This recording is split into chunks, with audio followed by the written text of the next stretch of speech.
देखने और सुनने वालों की खिदमत में जफर इकबाल का आदाब और सलाम।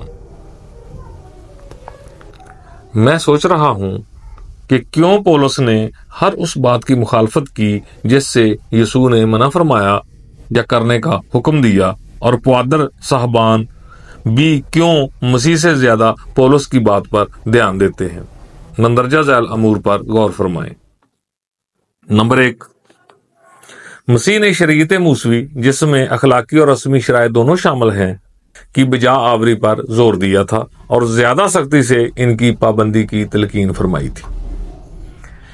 इसकी मिसाल आप मत्ती बाब 5 में बखूबी देख सकते हैं। मसलन तौरात में ज़ना से मना किया गया था, लेकिन यीशु ने औरत पर बुरी नजर डालना ही काबिल गिरफ्त करार दे दिया, जो कि इस फेले बद का पहला मरहला है।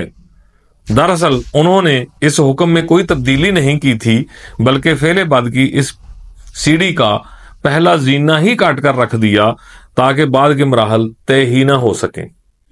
ये इंसानी जहन को पाकीज़गी की तरफ ले जाने की राह में पहला कदम था। अखलाकी और रस्मी शराय की तकसीम सरासर मसीहियों की अपनी है। यीशु मसीह ने ऐसी कोई तफरीक नहीं की थी, लेकिन बाद में मसीही मुस्लिम एतराज़ात के पेश नज़र ये दावा करने लगे कि रस्मी शराय मनसूख हुए हैं, अखलाकी नहीं। इसी तरह रस्मी शराय की पाबंदी से भी मसीह ने किसी को इस्तिस्ना नहीं बख्शा था, बल्कि ये बताया था कि नफ्स की ततहीर के बगैर ये काम ला हासिल हैं। शरीयत का कोई भी हिस्सा यीशु मसीह ने मनसूख करार नहीं दिया। यह खालिस्तन पादरियों की अपनी उपज है, जिससे यीशु मसीह का कोई तल्लक साबित नहीं किया जा सकता। ये पौलुस ही हैं जिन्होंने मसीह के खिलाफ मंशा शरीयत को साकत करार दिया, लेकिन इसमें भी गैर रस्मी और रस्मी की कोई तखसीस मौजूद नहीं थी। लेकिन मसीही बरादरी मोतरजीन के एतराज़ात की वजह से दोहरी मुश्किल में फंस चुकी है। वो यक वक्त शरीयत को बरकरार भी मानती है और मनसूख भी। इस तजाद को निभाने के लिए उन्होंने शरीयत को रस्मी और गैर रस्मी 2 हिस्सों में बांट दिया है, लेकिन इसकी बुनियाद कौले यीशु पर नहीं है, बल्कि ये पुआदर की अपनी बेबुनियाद तावील है, जिसका वो कोई सबूत कौले यीशु मसीह से नहीं दे सकते। हत्ता कि वो पौलुस का भी कोई कौल इस सिलसिले में पेश नहीं कर सकते।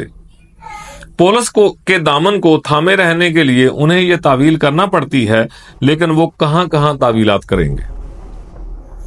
नंबर 2, अंजील मुकद्दस में लिखा है कि यीशु मसीह ने फरमाया था कि बाप, बेटे और रूहुल कुदस के नाम पर बपतिस्मा दो। लेकिन पौलुस बावजूद रसूल के मुदई होने के कहते हैं, मसीह ने मुझे बपतिस्मा देने को नहीं बल्कि इंजील सुनाने को भेजा है। या तो मसीह का अंजील में मज़कूर हुक्म ही अल्लाह की है और मसीह ने ऐसा कुछ नहीं कहा और पौलुस ने दुरुस्त कहा है, या फिर अंजील में लिखा हुआ यीशु मसीह का हुक्म तो दुरुस्त है, लेकिन पौलुस ने इसे पस पुश्त डाल दिया था। दोनों बातों में से कोई एक बात ही दुरुस्त मानी जा सकती है, बेशक वक्त दोनों दुरुस्त नहीं हैं। नंबर 3, इसी तरह पौलुस को आसिया में रूहुल कुदस ने खुदा का कलाम सुनाने से मना कर दिया था, लेकिन पौलुस बावजूद इस हुक्म इम्तनाई के बाज नहीं आए और मुसलसल 2 बरस तक इस काम में मशगूल रहे।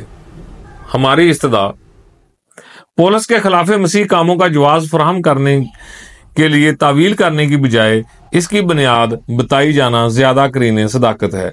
क्या कोई साहब इल्म मसीही हमारी रहनुमाई करेगा?